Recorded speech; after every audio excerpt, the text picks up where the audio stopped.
वृषभ राशि वालों, स्वागत है आप सभी का शिवप्रिया भिंड यूट्यूब चैनल में। बंधुओं, आने वाली मकर संक्रांति आपके जीवन में एक बहुत बड़ी क्रांति लेकर आने वाली है।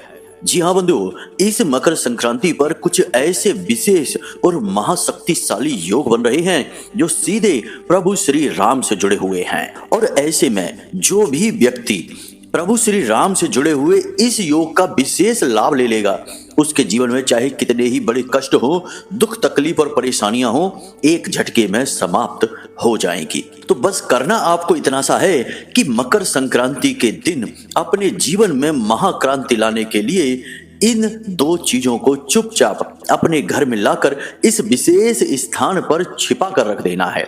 जी हाँ बंधुओं, एक चीज को मिट्टी में दबाना है और दूसरी चीज को कपड़े में लपेटकर एक विशेष नियम और विधान के साथ छिपा कर इस विशेष स्थान पर रख देना है।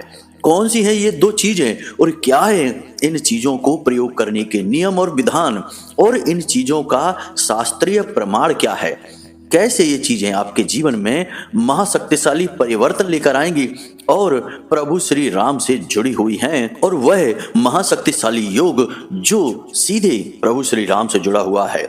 सारी बातें सब कुछ आपको पूरे विस्तार के साथ अच्छी तरह से हम समझाने वाले हैं। बस आपको करना यह है कि इस कार्यक्रम को अंत तक देखना है, अंत तक इस कार्यक्रम में बताई हर एक बात को समझना है पूरी बारीकी के साथ। हम तो यह भी कहेंगे कि आप कॉपी और पेन लेकर बैठें ताकि जो भी महत्वपूर्ण जानकारी है उसे आप नोट करते चलें, क्योंकि कार्यक्रम को देखने में इधर उधर यदि आपका ध्यान भटक गया और कुछ महत्वपूर्ण बात यदि मिस हो गई तो आपको जो क्रियाएं, जो उपाय और जो विशेष नियमावली हम समझाने जा रहे हैं वह मिस हो जाएगी और उसका प्रभाव भी नहीं रहेगा। इसीलिए बस हमारा आपसे यही एक निवेदन है कि बिल्कुल ठंडे दिमाग से एकांत में अकेले में बैठकर इस कार्यक्रम को देखें और कॉपी और पेन साथ में रख कर बैठें ताकि कोई जरूरी बात हो तो उसे तुरंत नोट करते चलें। जी हाँ बंधुओं, आज का यह कार्यक्रम आपके जीवन में एक महापरिवर्तन लेकर आएगा, इस बात की हम गारंटी देते हैं। और हो सकता है कि मकर संक्रांति के विषय में आपको इतना अद्भुत ज्ञान इससे पहले किसी ने दिया ही ना हो, लेकिन हम आपको बता दें कि वर्ष में सबसे शक्तिशाली और सबसे पहला महापर्व मकर संक्रांति ही होता है। जो भी जातक धर्म कर्म से जुड़ा है, ज्ञान से जुड़ा है, ज्योतिष से जुड़ा है या किसी विशेष गुरु की कृपा में है, वह इस पर्व का प्रयोग करना जानता है और साल की शुरुआत ही सर्वोत्तम कर लेता है देव कृपा के साथ। जी हाँ बंधुओं, और अंग्रेजी में एक कहावत भी है कि well begun is half done, यानी कि एक अच्छी शुरुआत का मतलब है कि आधी जीत हासिल हो चुकी है। तो साल की एक बेहतरीन शुरुआत करने के लिए इससे बेहतर कोई भी पर्व नहीं है, कोई योग नहीं है, कोई क्रिया नहीं है। तो बस बंधुओं, आज हम आपसे आपके कुछ मिनट, कुछ समय मांग रहे हैं जिसे आपको हमें देना है, और बदले में हम आपको वह बहुमूल्य ज्ञान का खजाना दे देंगे जिसे अब तक आपको किसी ने दिया नहीं है, और हम आपको गारंटी के साथ कहते हैं कि कोई आपको बताएगा भी नहीं, क्योंकि कुछ बातें इतनी महत्वपूर्ण और इतनी शक्तिशाली हैं, इतनी क्रियाशील हैं कि इन्हें बताने के बदले में लोग बहुत बहुत मोटी रकम दूसरों से मांगते हैं, अपना व्यापार चलाते हैं। लेकिन हम तो जो भी करते हैं वह महामाई की सेवा में करते हैं। हमें इन सब से कोई फर्क नहीं पड़ता है, हमारा तो जो भी है वह महामाई देख लेंगी। हम तो बस यह चाहते हैं कि महामाई के जितने भी भक्त हैं, जितने भी इस कार्यक्रम के दर्शक हैं, उनके जीवन में रोशनी आनी चाहिए, प्रकाश आना चाहिए, खुशियां आनी चाहिए। इसीलिए हम आपको वह गूढ़ रहस्य और ज्ञान देने जा रहे हैं। उम्मीद है बंधु आप हमारी बातों को समझ रहे हैं। अब इस कार्यक्रम में अंत तक अवश्य ठहरेंगे। इस कार्यक्रम का एक एक पल, एक एक क्षण बेहद महत्वपूर्ण है आपके जीवन के लिए, आपके अपने भले के लिए। जी हाँ बंधुओं, तो बस कार्यक्रम को अंत तक देखना है, यही आपसे हमारा निवेदन है। चलिए बंधुओं, महामाई को याद करते हुए आज के इस बेहद चमत्कारी, क्रांतिकारी कार्यक्रम की शुरुआत करते हैं। कमेंट बॉक्स में प्रेम के साथ लिख डालिए, जय मां भद्रकाली कृपा करो। महामाई निश्चित तौर पर आप पर कृपा करेंगी, हमें पूर्ण विश्वास है। इसी के साथ साथ बंधु, हमें आपसे एक और छोटा सा निवेदन है कि यदि आपको कुंडली विश्लेषण कराना है या फिर जीवन की समस्याओं से जुड़ा हुआ कोई समाधान चाहिए तो आप फोन करने के लिए वीडियो में और डिस्क्रिप्शन में दिए गए नंबर का ही प्रयोग करें। कमेंट बॉक्स से ही या फिर इधर उधर से नंबर उठाकर ना फोन करें, क्योंकि बहुत सारे लोग हमारी आड़ में लोगों को ठग रहे हैं। ऐसी हमें शिकायतें मिली हैं कि बहुत सारे लोगों ने कमेंट में से नंबर ले लिया और फोन लगा दिया, तो सामने वाले ने कहा कि हम आचार्य अमित जी के यहाँ से ही बोल रहे हैं, और बेचारों से उल्टे सीधी रकम की, पैसों की मांग की, और उन्होंने अपनी परेशानी दूर करवाने के लिए पैसे डाल भी दिए। किसी ने 2000 डाल दिए, किसी ने 3000 डाल दिए, किसी ने 1000 डाल दिए। बाद में फिर उन्होंने वीडियो में से जो नंबर है उस पर कॉल किया, तो हमारे यहाँ बात हुई, हमने उनकी सारी बात सुनी, तो हमें बड़ा दुख हुआ। फिर हमने उनकी जितनी हो सकती थी सहायता अपनी तरफ से की, किसी को धनराशि कहीं से अपनी व्यवस्था बनाकर दी, किसी की कुंडली विश्लेषण का कार्य मुफ्त में ही कर दिया। जितना हमसे हो सकता है उतना हमने उनकी सहायता तो कर दी, परंतु उनके साथ यह ठगी तो हो ही गई।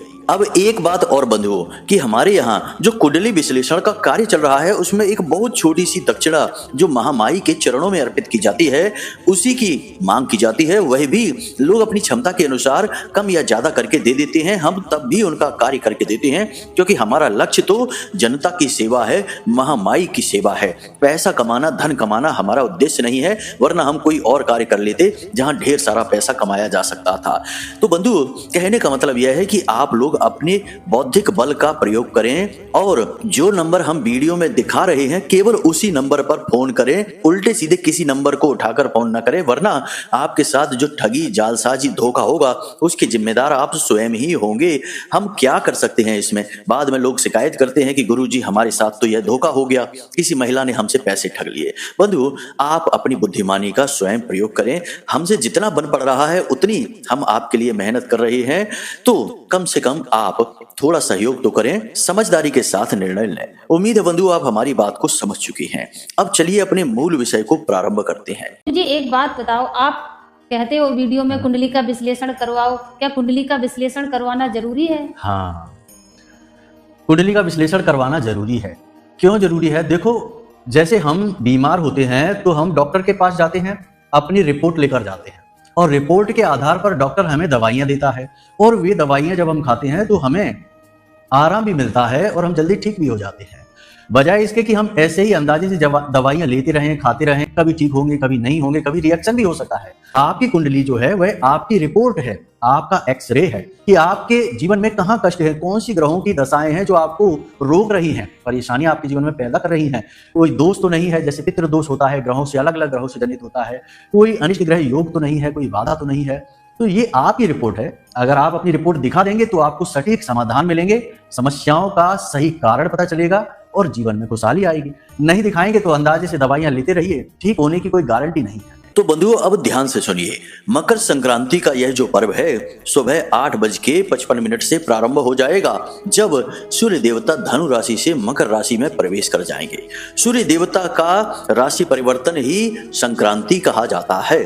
अब चूंकि यह सूर्य का परिवर्तन जो है वह मकर राशि में होगा, तो इसे मकर संक्रांति कहा जाता है।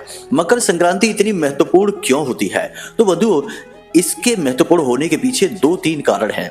पहला तो यह है कि यह वर्ष का पहला राशि परिवर्तन है सूर्य देवता का, और सूर्य देवता ग्रहों के राजा हैं और जीवनीय ऊर्जा के, प्रकाश के, रोशनी के, अग्नि के प्रतीक होते हैं। इसलिए इनका राशि परिवर्तन सबसे महत्वपूर्ण माना जाता है। अब यह महत्वपूर्ण क्यों माना जाता है, इसे एक नजर से और समझते हैं बंधुओं, फिर आपको सारी बात समझ में आ जाएगी। यह तो आप जानते ही हैं कि सूर्य देवता और शनिदेव पिता पुत्र का रिश्ता रखते हैं, यानी कि सूर्य देवता पिता हैं और शनिदेव उनके पुत्र हैं। हालांकि दोनों के बीच बनती तो नहीं है, परंतु रिश्ता तो है ही। अब ऐसा माना जाता है कि मकर राशि शनिदेव की स्वयं की राशि है, दोनों तरह से स्वयं की है, यानी कि मकर राशि के जो भाव स्वामी हैं वे भी शनिदेव हैं और कारक जो ग्रह हैं वे भी शनिदेव ही हैं। इस लिहाज से मकर राशि पूर्ण रूप से शनिदेव की राशि ही मानी जाती है। इस पर पूरा कब्जा शनिदेव का होता है। अब ऐसे में जब इस राशि में सूर्य देवता का प्रवेश होता है तो ऐसा माना जाता है कि एक पिता अपने पुत्र के यहाँ मेहमान बनकर आते हैं। तो ऐसे में जब कोई मेहमान बनकर हमारे घर आता है तो वह भले ही हमारा शत्रु ही क्यों ना हो, हमारी उससे बुराई ही क्यों ना होती हो, तब भी हम उसका मान सम्मान तो करते ही हैं। यानी कि अतिथि देवो भव की जो पद्धति है वह पद्धति यह कहती है कि चाहे कोई शत्रु भी हमारे घर में क्यों ना आ जाए, उसका मान सम्मान करना चाहिए। इसी लिहाज से शनिदेव अपने पिता सूर्य देवता का बहुत मान सम्मान करते हैं इस राशि में। तो जब इस राशि में शनिदेव के साथ सूर्य देवता का गोचर होता है, शनिदेव तो वहां पहले से ही है, उनका तो घर ही है, तो शनिदेव उनका बहुत स्वागत करते हैं। तो इस लिहाज से भी यह बहुत ही महत्वपूर्ण तिथि बन जाती है, अवसर बन जाता है। कारण इसका यह है कि शनिदेव बेहद शक्तिशाली ग्रह हैं और शनिदेव के कार्य करने की शैली कुछ इस प्रकार है कि लोग हमेशा उनसे डरते ही हैं। जी हाँ बंधुओं, जितने भी जीवन में कष्ट, परेशानियां, तकलीफ, रुकावटें और समस्याएं होती हैं, चाहे काम रोकने की समस्या हो, काम अटक कर होने की समस्या हो या फिर काम हो ही ना, इन सब के पीछे अधिकतर केसों में शनिदेव का ही हाथ होता है। तो इनकी काम करने की शैली ऐसी है कि हर जातक को ये कहीं ना कहीं किसी न किसी रूप में कष्ट पहुंचाते ही हैं। और वैसे भी हर जातक के जीवन में एक बार शनि की साढ़े साती तो आती ही है, जिसमें कि जातक को पता चल जाता है कि शनिदेव असल में हैं कौन, उनका सही रूप दिखाई दे जाता है। अच्छे से अच्छा जातक भी नतमस्तक हो जाता है, झुक जाता है शनिदेव के सामने। तो बस जब शनिदेव का इतना खौफ है, इतना डर है, तो ऐसे में सूर्य देवता के अपने घर में आते ही शनि देवता का यह स्वभाव एकदम बदल जाता है। शनिदेव बिल्कुल अपने स्वभाव के विपरीत कार्य करने लगते हैं, यानी कि जहां एक तरफ कष्ट, परेशानियां, तकलीफ दे रहे होते हैं, वहीं अब जातक को एकदम आगे बढ़ाने का कार्य करते हैं। जो भी काम शनिदेव के वजह से, उनकी महादशा से, उनके पितृदोष से या फिर किसी भी अन्य प्रकार से साढ़े साती की वजह से रुक रहे थे, बाधाएं आ रही थी, उन कार्यों में अचानक से गति आ जाती है। निर्धन जातक के पास धन कमाने के अवसर आने लगते हैं, बेरोजगारों के पास नौकरी के अवसर आने लगते हैं, जितने भी दुख, तकलीफ, परेशानियां, बीमारियां हैं तो वे दूर होने लगती हैं।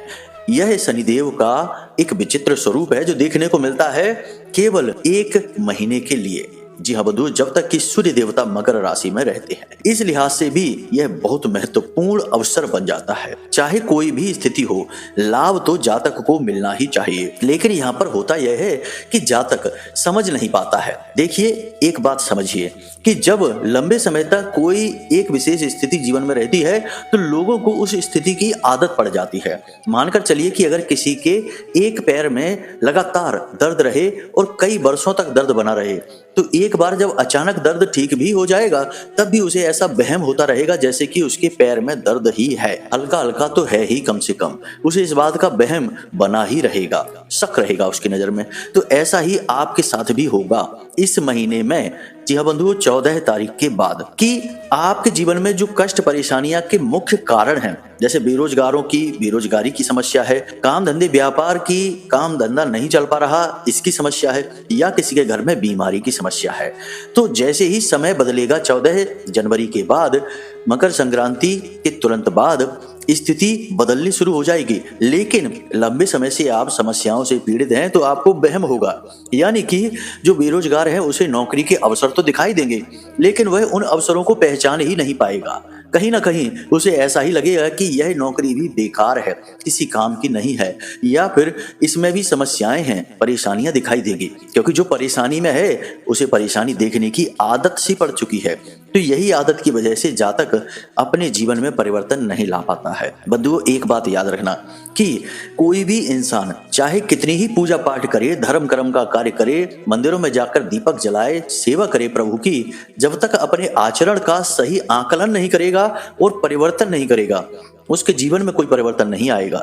हजारों ऐसे लोग हमने देखे हैं जो बहुत चालीसा पाठ करते हैं, बहुत मंदिर में जा जाकर भगवान की सेवा करते हैं, बहुत पूजा पाठ करते हैं, परंतु उनके आचरण बड़े ही निम्न स्तर के हैं। चुगलियां करना, बुराइयां करना, दूसरे की कष्ट में आनंद की प्राप्ति करना, इस प्रकार के आचरण की वजह से उनकी हर प्रकार की पूजा पाठ निष्फल है, वे खुद कष्ट में बने ही रहते हैं। तो आचरण सबसे महत्वपूर्ण है। इसलिए हम आपसे कह रहे हैं कि आपके जीवन में जो 14 तारीख के बाद में अवसर आएंगे, सुनहरे अवसर, उन्हें आपको पहचानना ही होगा।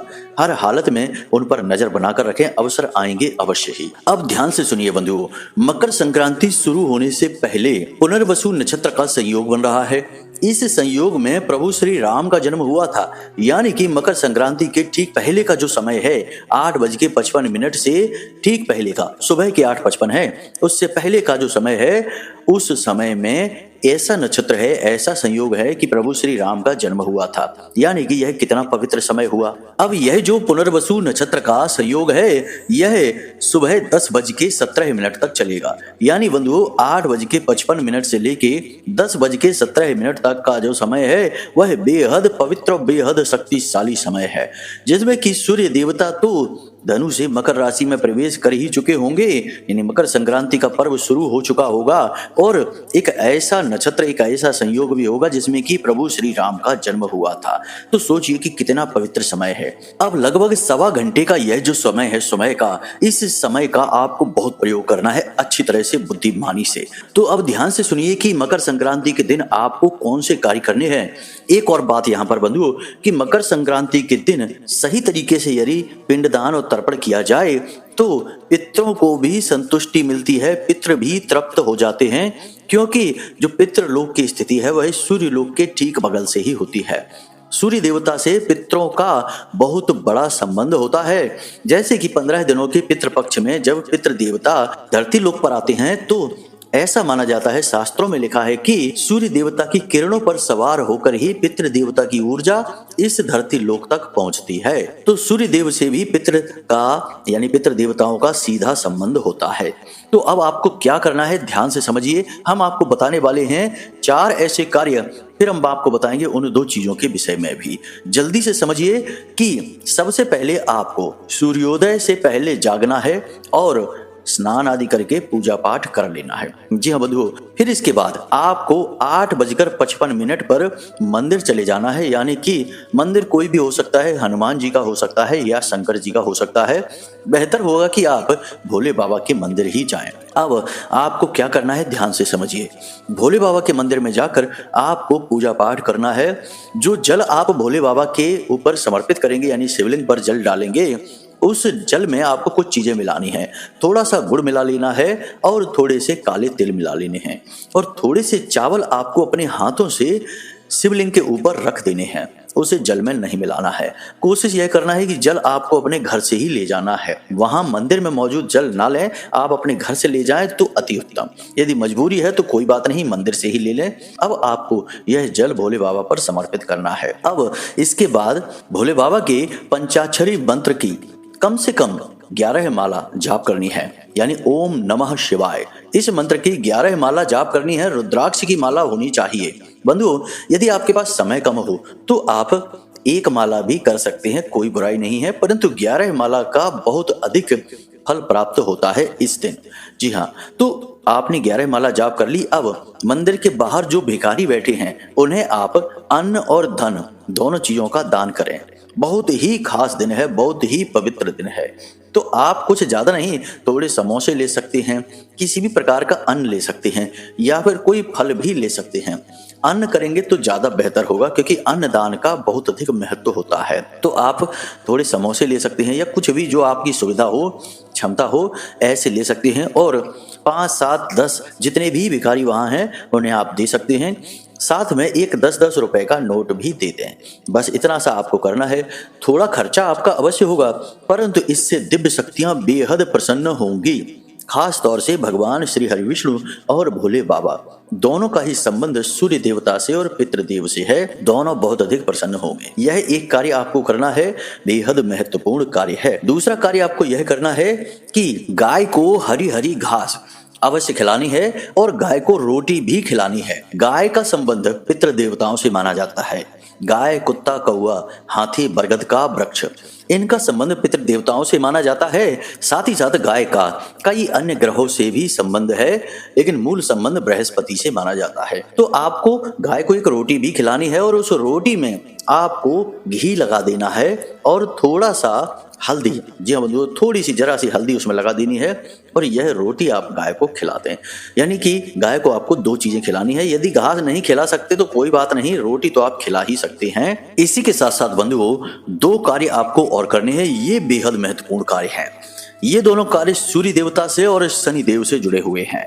तो आपको दिन के समय बाजार जाना है और वहां से तांबे का एक सूर्य यंत्र लेकर आना है।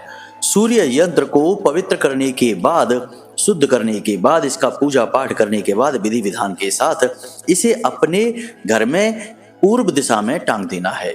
जी हाँ बंधुओं, इसे दीवार पर लगाना है, पूर्व दिशा की ओर लगाना है। सूर्य यंत्र आपके घर में हर हालत में होना ही चाहिए। यह सूर्य देवता का प्रतीक है, सकारात्मकता का प्रतीक है और आपके घर से हर प्रकार की नकारात्मकता को भगाने का कार्य करेगा। आप चाहें तो इस सूर्य यंत्र को अपने पूजा घर में भी लगा सकते हैं, वह भी पूर्वी दीवार पर, या फिर आप चाहें तो इसे अलमारी में रख सकते हैं। परंतु एक चीज का ध्यान रखें कि इसे आप पूर्वी दीवार पर रखें। इस यंत्र की पीठ पूर्व दिशा की ओर होना चाहिए और इसका मुख पश्चिम दिशा की ओर होना चाहिए।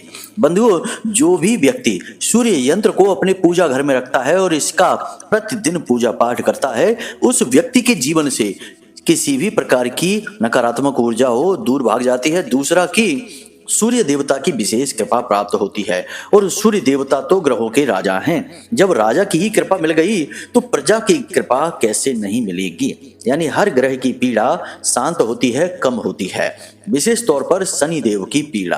तो यह कार्य आप अवश्य कर लें। एक और महत्वपूर्ण कार्य है कि आपको यह कार्य रात के समय करना है। जरा इसे ध्यान से समझिए। 8 मुट्ठी उड़द की दाल लेनी है, काले कपड़े में इसे रख लेना है, कपड़ा कोरा होना चाहिए और इसकी पोटली बनाने के लिए भी आप काले रंग का धागा ही लेंगे। इसी के साथ साथ आपको एक शीशी में सरसों का तेल लेना है और इस उड़द की दाल के अंदर आप एक लोहे का छल्ला रख देंगे, डाल देंगे। यह शनिदेव का दान है। इस दान को करने वाले से शनिदेव हमेशा प्रसन्न रहते हैं। तो मकर संक्रांति से ज्यादा बेहतर दिन इसके लिए हो ही नहीं सकता है। लेकिन इस दान का महत्व केवल रात्रि के समय होता है, यानी कि सूर्यास्त के बाद।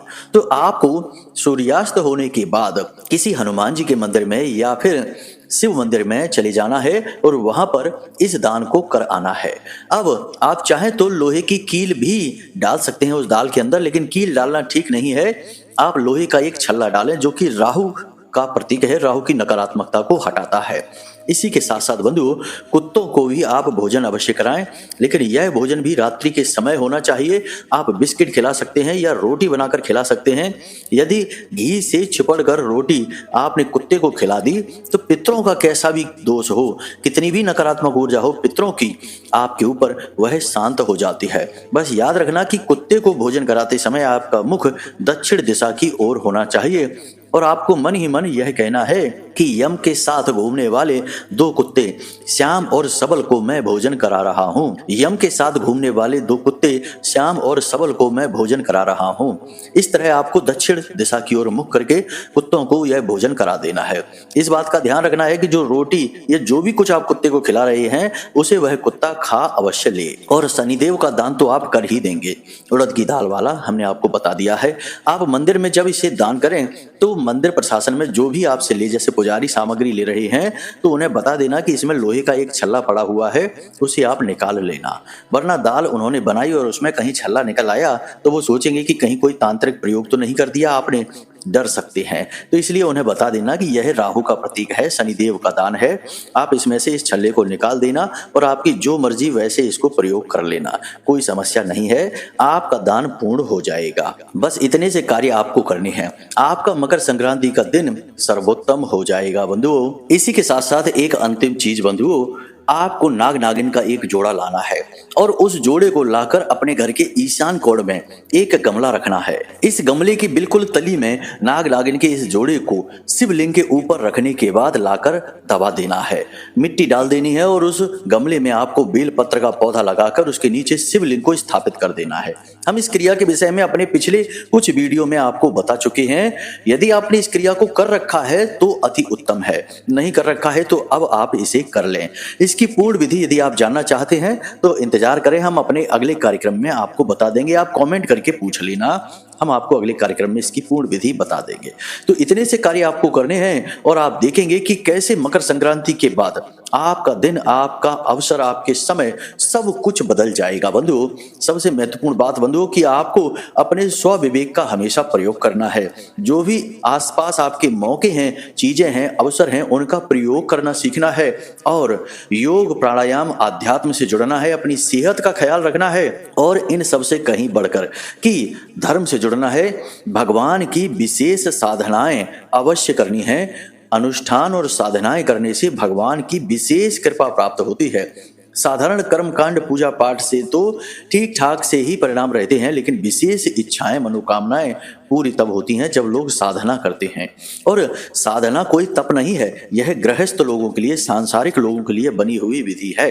तो यदि आप किसी विशेष देवता की साधना के बारे में जानना चाहते हैं, जैसे कि आप हनुमान जी की कोई साधना करना चाहते हैं, भोले बाबा की करना चाहते हैं, तो आप हमें कमेंट करके बताएं या फिर वीडियो में दिए गए नंबर पर फोन करके या फिर व्हाट्सएप मैसेज करके पूछें। हम अपने अगले कार्यक्रम में उन साधनाओं के विषय में आपको विस्तार से ज्ञान दे देंगे। तो चलिए बंधुओं, आज के इस कार्यक्रम को यही समाप्त करते हैं। उम्मीद करते हैं कि जो बातें हमने आपको बताई हैं वे आपको अच्छी तरह से समझ में आ गई हैं। इन बातों का प्रयोग करिए और जीवन को बदल डालिए। और फोन करने के लिए केवल वीडियो में दिए गए नंबर का प्रयोग करें, इधर उधर के किसी भी नंबर को आप डायल ना करें, वह धोखा हो सकता है। कुंडली विश्लेषण यदि कराना है तो वीडियो में दिए गए नंबर पर फोन करके अपनी डिटेल दे दें। बिल्कुल छोटी सी दक्षिणा के साथ आपका श्रेष्ठतम कुंडली आकलन हम स्वयं करके देंगे। जी हाँ बंधुओं, इसी के साथ साथ आज के इस कार्यक्रम को यहीं पर समाप्त करते हैं। हमेशा हंसते रहिए, मुस्कुराते रहिए, सकारात्मक रहिए और महामाई जगत माई पर अपनी आस्था और विश्वास बनाकर रखिए, क्योंकि आपका उद्धार, आपका कल्याण तो वहीं से होना है। तो प्रेम से बोलिए जय माई की, जय मां भद्रकाली। महामाई आपका कल्याण करेंगी। धन्यवाद।